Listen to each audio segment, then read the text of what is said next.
Kartoffeln, meine treuen Wegbegleiter. Ein Kartoffelherz. Direkt aus der Erde. Anthony Williams schreibt in seinem Buch Medical Food, dass Kartoffeln immer in Familienverbänden aufwachsen. Und das brauche ich oft, dieses Gefühl der Familie.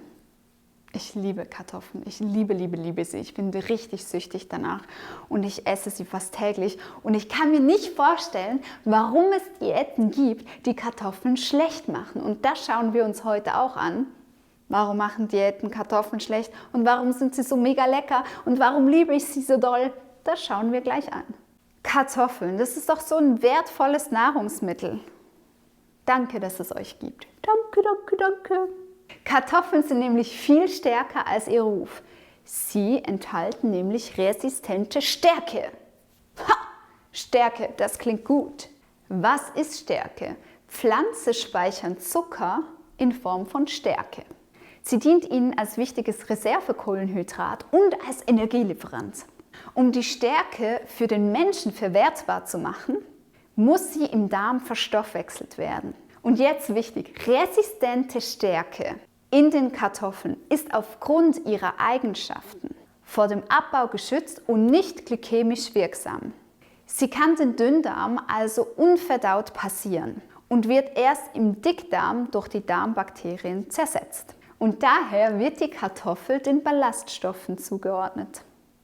Denn bei Ballaststoffen gilt, sie können im Dünndarm nicht verdaut werden und gelangen deshalb direkt in den Dickdarm, wo sie dem Darmmikrobiom als Nahrung dienen. Neben dem positiven Effekt für die Darmbakterien liefern sie also kaum Energie und erhöhen den Blutzucker nicht.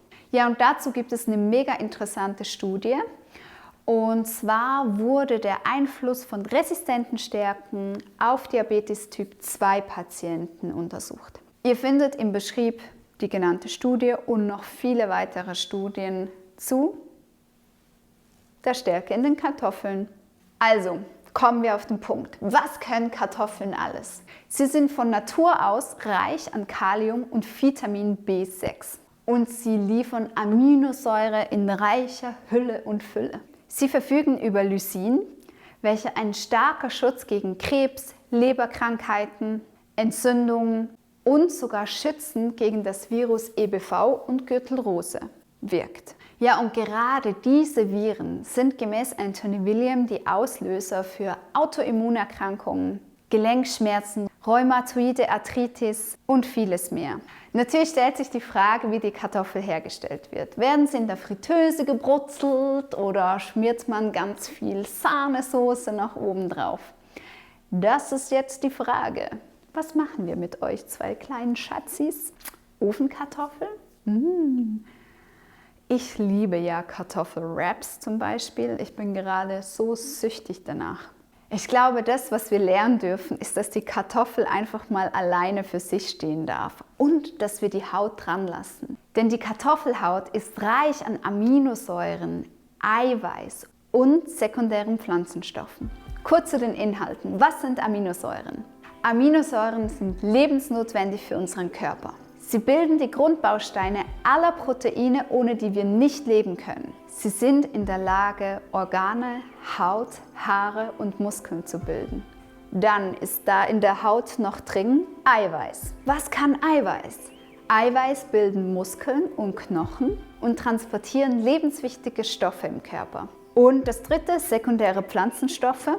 Sie schützen vor verschiedenen Krebsarten und verhindern eine Erweiterung der Blutgefäße. Weiterhin entfalten sekundäre Pflanzenstoffe neurologische, entzündungshemmende und antibakterielle Wirkungen. Wie ihr seht, allein schon die Haut der Kartoffel hat es in sich. Ich esse täglich Kartoffeln mit der Haut, ob jetzt Ofenkartoffeln oder in der Suppe oder als Kartoffelwrap, egal. Gerade in diesen kalten Jahreszeiten ist die Kartoffel so wärmend.